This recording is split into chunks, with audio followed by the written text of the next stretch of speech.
Good evening. Welcome to California Today. I'm Liang Zhang. Here's a preview of some of today's stories. A San Francisco police officer is acquitted for using excessive force by beating a man with a baton. But the man was being violent, and the officer said he was trying to protect his partner. The trial may be a first of its kind in the city. California is leading the way again. This time it's with record-breaking gas prices. Locals share what's happening and what they can do in response. And the FBI in Los Angeles are on the hunt again for another bank robber. This time the thief is known for wearing black and white sneakers. A San Francisco police officer was found not guilty for beating a man with a baton in 2019. It is believed to be the city's first trial against an officer over excessive force allegations while on duty. The ruling came amidst a controversial standoff between the SFPD and the district attorney, who is facing a recall. NTD's Eileen Ang reports. On Monday, a jury found San Francisco police officer Terrence Stangl not guilty of 3 charges of assault and battery. He faced the charges after striking Dakari Spears with his baton several times, breaking his wrist and leg. The jury deadlocked on the 4th charge of unlawfully beating Spears under color of authority. The trial began in January this year, and deliberation lasted 4 days. I think it gives a lot of officers hope, actually. I know a lot of officers were watching to see how this case was going to turn out. A lot were very worried that if it went the other way and he was convicted, that a lot of the training that we've already done and completed and the way we go about doing police work in general would have been vastly different, and it would almost been like we wouldn't know where to proceed.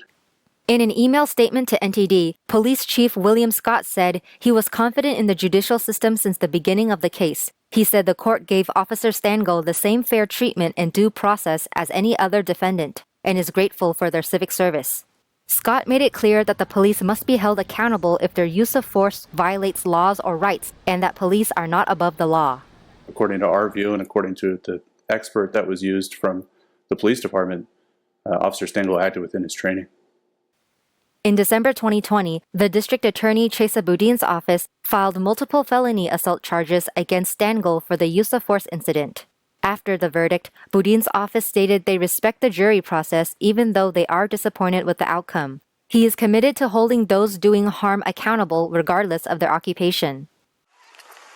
In October 2019, Stangl and his partner were responding to 911 calls about a black man choking and dragging a black woman near Fisherman's Wharf.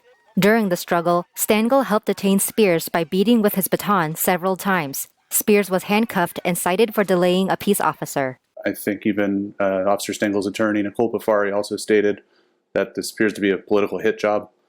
I think her quote's at it best, where she said, "Everyone should be deeply concerned about this case, about this district attorney and the rule of law in San Francisco.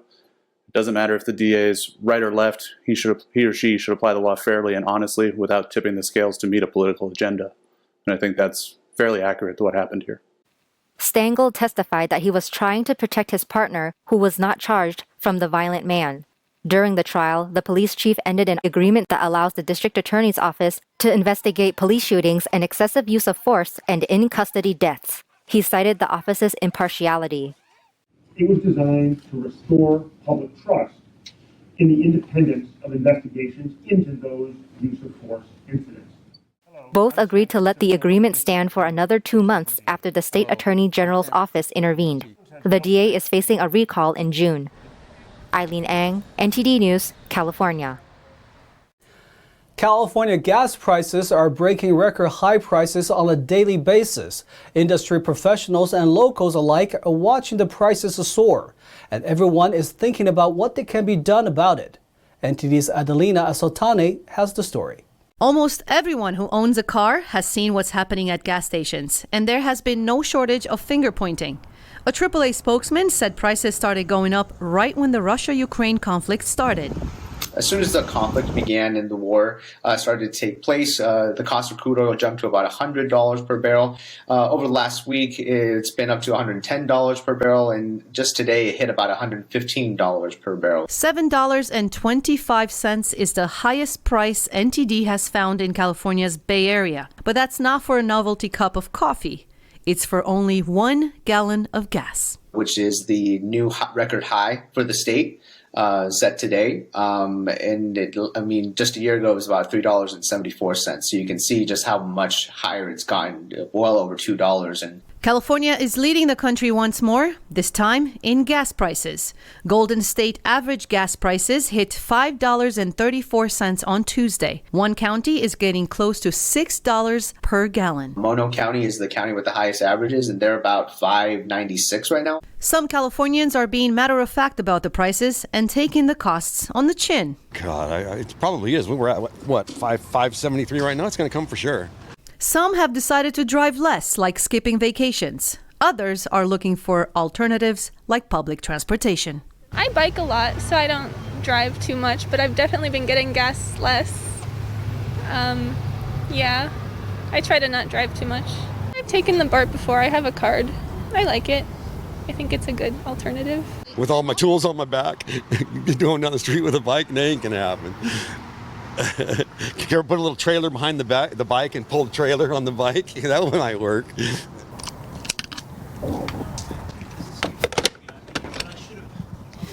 Although California has hit a national high on gas prices, Californians are staying positive. We have to fill up the tank either way. But some are willing to take bikes or even take public transportation. Adelina Soltane, NTD News, California. The FBI is after another Southern California bank robber after catching the Green Gator Bandit. The Bureau has identified another robber again by his clothing. Authorities say the thief always wears a pair of black and white sneakers. The FBI is on the hunt for a man known as the Black and White Sneaker Bandit. Authorities attribute at least 8 bank robberies in Orange County in recent months to the thief. Photos published on FBI Los Angeles Twitter page show the bandit caught on camera in multiple occurrences, wearing a dark-colored shirt, jeans, and either a baseball cap or beanie.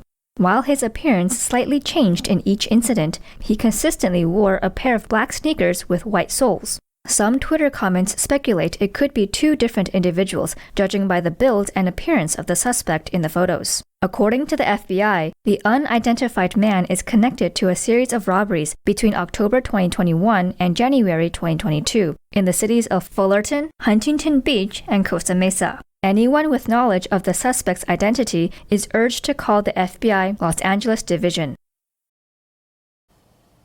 Today, in front of the state capitol, several leaders in California were urging to overturn Prop 47, also known as the Safe Neighborhoods and Schools Act. They claim it hasn't made the neighborhoods any safer and instead increased crime. NTD's David Lamb reports. Over the past few years, looting and smash and grabs have devastated communities. Assemblyman Kevin Kiley introduced Assembly Bill 1599 to overturn Proposition 47, which many Californians believe has led to an increase in organized retail theft. Proposition 47 was falsely billed the Safe Neighborhood and Schools Act. In fact, it offered what has been called a get-out-of-jail-free card. It has turned California into what's been described as a shoplifter's paradise. But on Tuesday, lawmakers voted against AB 1599 and keeping Prop 47. Under the proposition, theft of under $950 is classified as a misdemeanor instead of a felony.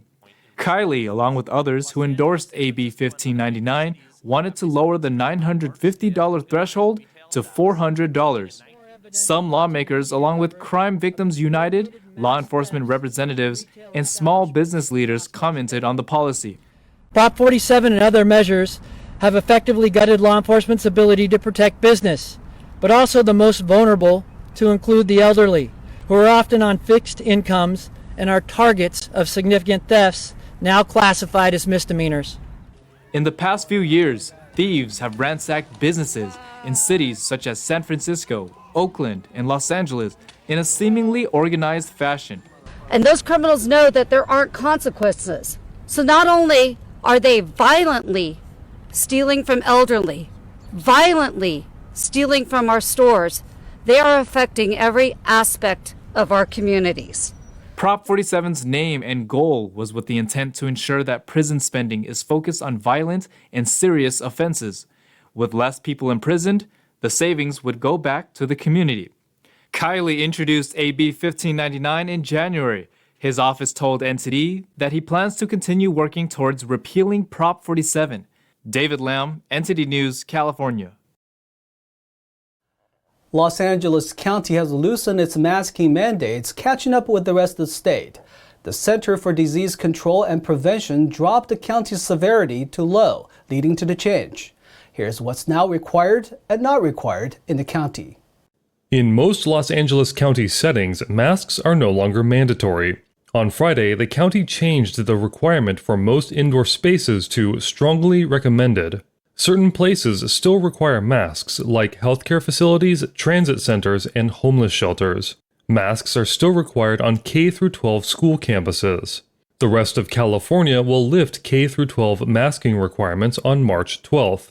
County officials noted that individual businesses can still choose to require masking. Easing the mandates followed CDC data released on Thursday. The CDC moved LA County out of the high virus activity category down to low. Data is strongly based on hospital admissions for the CCP virus, also known as COVID-19. LA's indoor mega events of 1,000 people or more will still have restrictions. Guests will have to present proof of COVID jabs or recent negative tests. But outdoor mega events no longer have the jab or negative test requirements. Officials commemorated the slain investigative journalist Chauncey Bailey on Saturday. In downtown Oakland, a portion of 14th Street was named Chauncey Bailey Way. In 2007, Bailey was working on an investigative story into an alleged crime syndicate involving local bakery chain Your Black Muslim Bakery.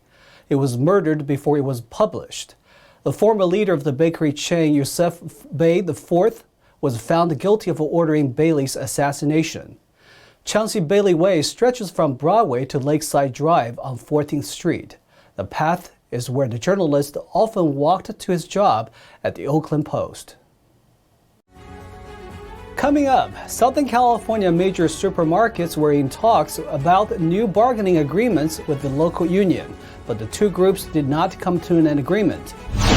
Los Angeles is lowering speed limits on almost 200 miles of city roads. The change comes after a state assembly bill allows cities to set their own speed limits. And Apple CEO Tim Cook announced the new iPhone, iPad, and a Mac Studio desktop at Apple event show. Apple fans can expect the release of some products by mid-March. That and more here on NTD News.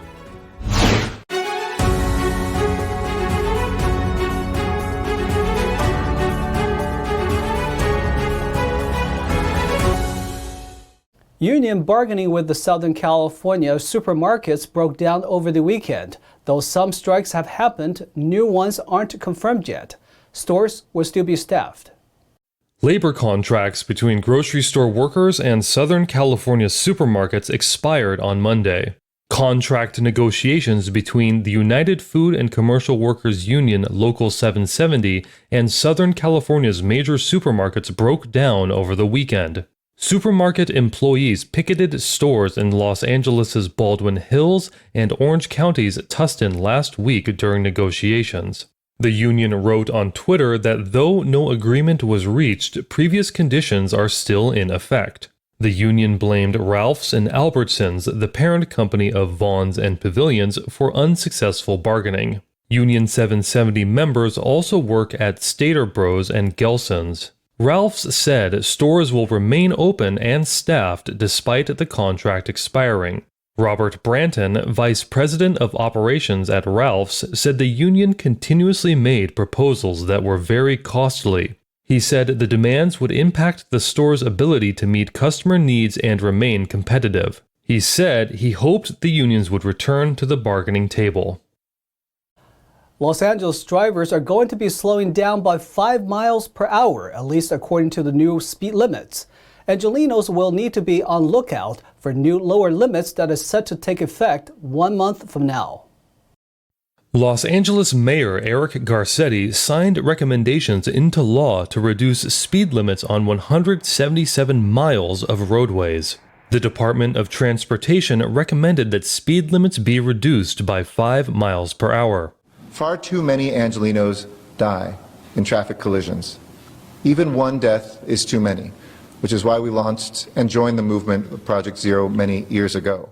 The way that we used to set speed limits in this state was the equivalent of, when you put on a little extra weight, instead of going and talking to your doctor or, folks who are experts in nutrition and exercise to slim down, instead, you might just loosen up your belt and buy a next size up. And that's how we used to set speed limits. The fastest driver set the speed limit. Most of the roads to change currently have their speed limits at 40 or 45 miles per hour. The City Council published the full list along with reasons for changes. Garcetti signed the change into law on Monday. The City Council unanimously passed the measure 2 weeks earlier. The change comes with the passage of Assembly Bill 43, which took effect this year. It gives cities more control over assigning speed limits. We know the statistics related to fatalities and the dangers of speeding. Traffic fatalities are one of the leading causes of death for the people of Los Angeles, and speeding is the leading cause of fatalities and traffic accidents. Both Garcetti and the Department of Transportation general manager cited pedestrian deaths as a major reason for lowering the limits. Google's parent company was denied a chance to dismiss a legal case against it in the Supreme Court. The suit is over leaked data related to its old social media site, Google+. The U.S. Supreme Court denied Alphabet Inc. a chance to dismiss a lawsuit against its subsidiary Google. The lawsuit alleges that Alphabet fraudulently concealed a security glitch that left private user data exposed. The data leak came to light after an October 2018 Wall Street Journal article claimed Google covered up the exposure of nearly 500,000 users' data. The users were members of the Google Plus social network. Wall Street Journal reported that the company feared regulatory scrutiny and reputational harm if it was discovered. The lawsuit, led by the state of Rhode Island, alleges Google made false or misleading statements in violation of the U.S. Securities Exchange Act. Google admitted that it discovered the data exposure in March 2018. The company closed down the consumer version of Google Plus shortly after. In 2020, a San Francisco district judge dismissed the lawsuit. Then in 2021, an appeals court said there was strong inference that then CEO Larry Page and his successor Sundar Pichai knew about the problem and concealed it. The circuit judge credited the argument of Google remaining silent to buy time. At the time, Facebook and Cambridge Analytica were both under the spotlight for the latter's data harvesting methods. For all of the Apple product lovers out there, the company announced several new products today at the Apple event show. New products include creative-focused desktops and a new lower-priced version of the iPhone. Apple CEO Tim Cook presented several new products and price changes in the company's lineup.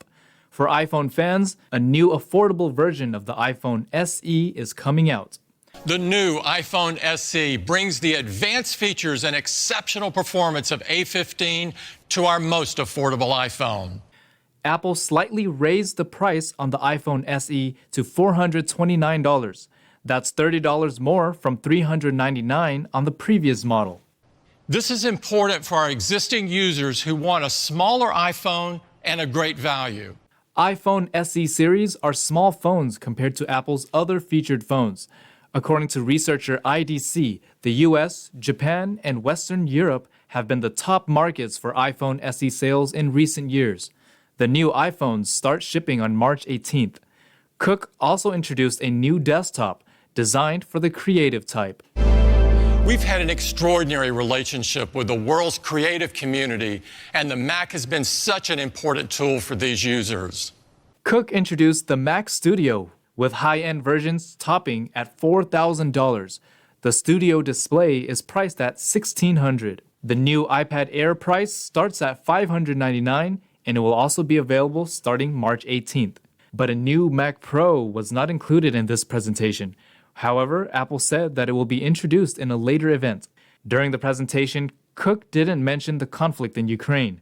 On March 1st, Apple said they had paused all product sales in Russia in response to the Russian invasion. Now to NTD's Thomas Christian for an update on sports.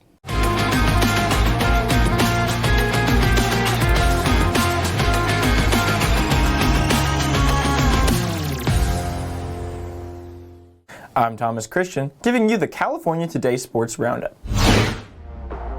DeJounte Murray collected 26 points, 10 rebounds, and 8 assists as host San Antonio held off the shorthanded Los Angeles Lakers 117-110 on Monday in a milestone result for Spurs head coach Greg Popovich. The win was number 1,335 in the regular season for Popovich, allowing him to tie Don Nelson for the NBA record. San Antonio was up by 3 points heading into the fourth quarter and never allowed the Lakers to get the lead, surviving a ragged final 4 minutes and a woeful 16 of 30 showing from the free throw line to snap a 4-game losing streak. The Lakers, who have lost 5 of their past 6 games, were without LeBron James, who was held out with a left sore knee after scoring 56 points in a win over the Golden State Warriors on Saturday. Jakob Poeltl and Josh Richardson scored 18 each for San Antonio. Taylor Horton-Tucker led Los Angeles with 18 points. Spurs 117, Lakers 110. Reigning league MVP Nikola Jokic had 32 points, 15 rebounds, and 13 assists for his second triple-double in as many nights as host Denver beat shorthanded Golden State. Jeff Green and Monte Morris scored 18 each for the Nuggets, who have won 9 of 10. Jordan Poole had 32 points, and rookie Moses Moody scored a career-high 30 for the Warriors, who have lost 5 straight. The Warriors lineup is suffering from a string of injuries. Golden State was without Stephen Curry, Klay Thompson, Draymond Green, Andrew Wiggins, Andre Iguodala, Otto Porter Jr., and Gary Payton II. Denver played without Will Barton, who sprained his left ankle in the team's overtime win against the visiting Pelicans on Sunday. Nuggets 131, Warriors 124. Julius Randle, RJ Barrett, and Emmanuel Quickley combined for 102 points. And New York exploded for 83 in the second half en route to a come-from-behind triumph over host Sacramento. Randall put up a career-high 46 points, Barrett chipped in with 29, and Quickley went for a season-high 27 off the bench. Their scoring allowed the New York Knicks to earn a second win in as many days immediately after a 7-game losing streak. De'Aaron Fox paced the Kings with 24 points to complement a game-high 7 assists. Knicks 131, Kings 115. Young Californian surfer Griffin Colapinto won his first World Championship Tour event, taking out Brazil's Felipe Toledo in the final of the MEO Pro Portugal in a clean head-high waves on Monday. While the waves at the break of Super Turbo Simpaniche had dropped off from Sunday's heaving barrels it is famous for, there was still enough power on offer from the shallow sandbar for the surfers to showcase their skills. Colapinto is no slouch in the air, notching up the first 10-point perfect ride of the season so far in his quarterfinal on Sunday, with a giant full rotation above the lip. He dispatched a somewhat out-of-sorts John Florence, Hawaii's twice world champion, with another big high-flying spin in the second semifinal. Colapinto, 23, caught the biggest waves of the final and served powerfully on his backhand to take a slender lead into the final minutes before the ocean went flat, denying Toledo an opportunity to battle back. As always, I'm Thomas Christian, and thanks for tuning in. That's all for tonight. You can join us again on California Today every weekday at 8:30 p.m. If you have any news tips or ideas for our show, feel free to let us know. You can also find us on Twitter, Facebook, and Instagram. I'm Ling Zhang. Have a wonderful evening.